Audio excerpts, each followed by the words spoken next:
Hi there, it's Dana with another tool for calming your emotions. This technique is called Name It to Tame It, and it's got a cute little name because it developed as a parenting strategy. But it's a very powerful tool for everyone, and it's based on neuroscience.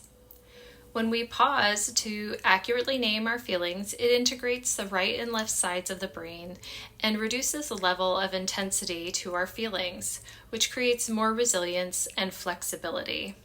Telling the story takes the words and emotion and brings them together into something more cohesive and conscious. Most grounding techniques focus on regulating the physical responses to our emotions, so we're not actually identifying the problem and helping integrate that in the brain and creating an action plan that's meaningful to us. So the first step in this process is just to name the facts of what's happening.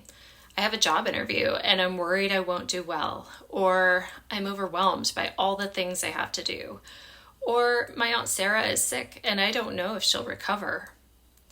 The second thing we want to do is to name the feelings or the emotional response that we're having to this situation. I'm feeling anxious and fearful, or I'm really sad and worried. We want to give ourselves some compassion for the emotions we're experiencing and validate that it's a reasonable thing to feel in this situation, acknowledging the difficulty that you're having in this moment.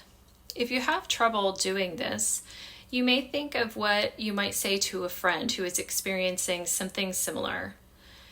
It's okay to be anxious about a job interview. You really want this job.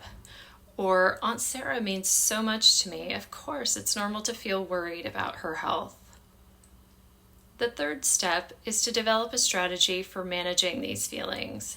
This is a good place to utilize a grounding technique. Maybe you'll want to take some nice slow breaths. Or maybe you want to co-regulate and speak with a friend about it. Or maybe there's an action you need to take that would help you feel like you can manage the situation a little bit better. It could be saying no to an obligation that's pushing you over the edge, or maybe doing some more prep work to increase your confidence for the interview. Or maybe it's going to visit Aunt Sarah. Ignoring our emotional experiences may provide temporary relief, but those feelings still linger and nag at us as a vague sense of dis-ease. When we integrate our feelings, it helps calm them because we've looked them in the eye, and it allows us to move through our days with more intention as we can take actions that are aligned with our values. I hope this resource is helpful to you on your mental health journey.